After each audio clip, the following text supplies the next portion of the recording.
before we get there, obviously we were in Paris, and Gemma Soler's worst nightmare came true as she had to watch Real Madrid win their 14th Champions League title. We'll get to Gemma's horrible experience there.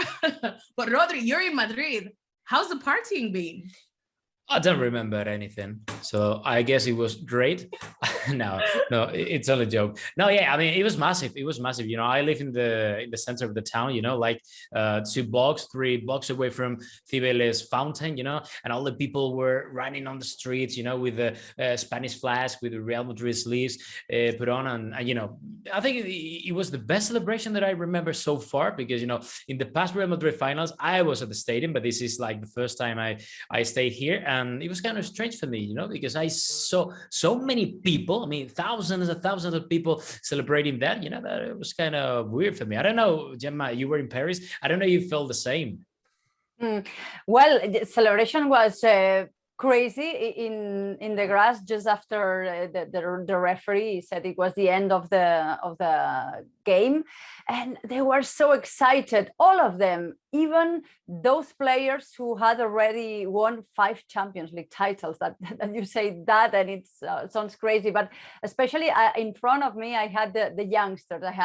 I could see Rodrigo, Vinicius, Camavinga, and they were so excited. They had a blast. It was such, all the excitement came through, and they started dancing, jumping, and another youngster making history called Carleto Ancelotti, 62-year-old. Did he dance? Joined them. No? Yeah, yes, he did dance. He started jumping.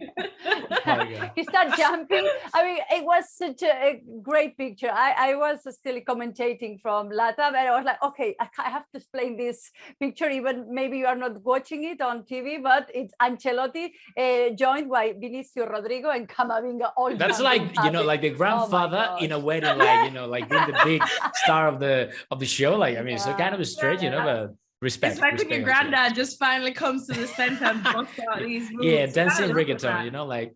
And Alexis, it was not a nightmare at all. I mean, they were the better team in the final. They've deserved it. Don't lie, Gemma. It's okay. It's true, and I really like the way Carlo Ancelotti managed this year, and they were dead many times, and they managed to stand up. They were like about to be knocked out in the ropes, and they stand up and they fight until the very last minute, and they of course deserve this Champions League.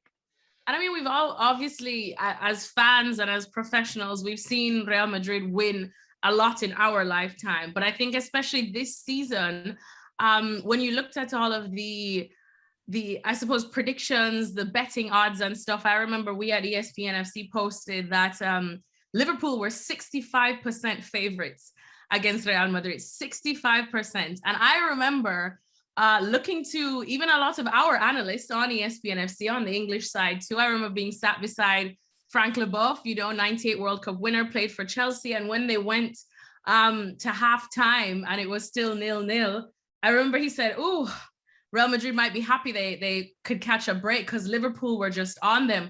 And I said, you know what? No, I said, I've seen this so many times in La Liga this season. This is what Real Madrid want. This is the same script we have seen them perfect time and time and time again. But as Gemma said, when you look at the celebrations, you guys can let me know if you think so too, but it seemed like this one meant just a bit more, because it's rare that Real Madrid feel like they have a point to prove.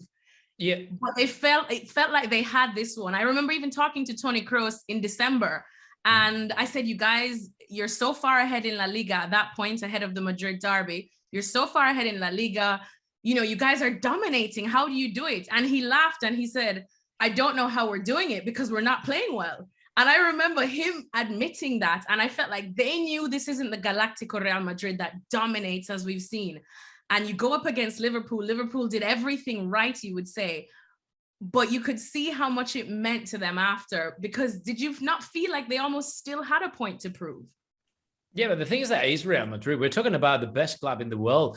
And when you are the best club in the world, everyone wants you to lose. And that's why they are waiting for you to have like a weakness, like for example this year, because I know, and we all know that the Real Madrid squad this year is not as good as it was before with Cristiano Ronaldo, with so many players that left, but still they have Modric, they have Benzema, they have Thibaut Courtois, they have Carlo Ancelotti, and they have this passion and this tradition, this way of winning, that gets on everyone's nerves, and that's why everyone were like, okay, they're gonna lose now. No.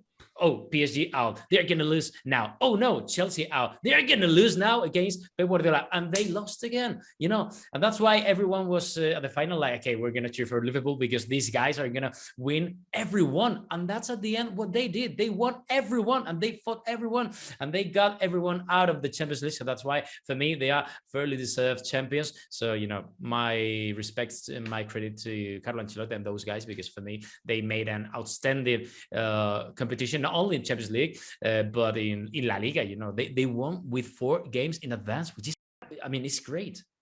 Yeah, and 13 points difference to second place Barcelona.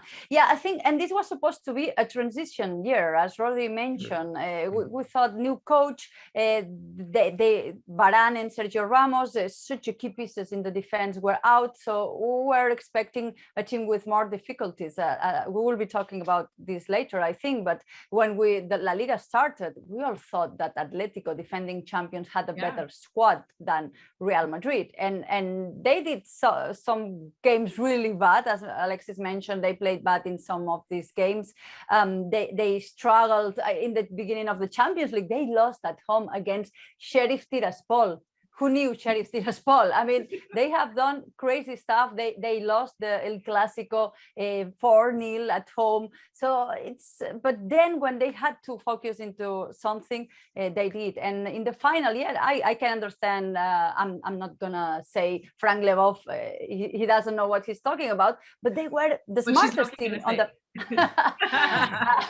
But they were the smartest team because they say, okay, Liverpool, you go and play. And at some point they had their chances. They knew they will be having that, and they were very pragmatical then when to get the goal and then to hold them. And I think as a team, I'm thinking Liverpool is better, Liverpool are better, Man City are better, have Chelsea maybe 2, but Real Madrid has better individualities, and they have such as insurance, all risk insurance with Thibaut Courtois. They have an amazing striker, and they have the brain there with Luka Modric. Thank you very much for watching ESPN FC on YouTube. For more highlights, analysis, and exclusive content, be sure to subscribe.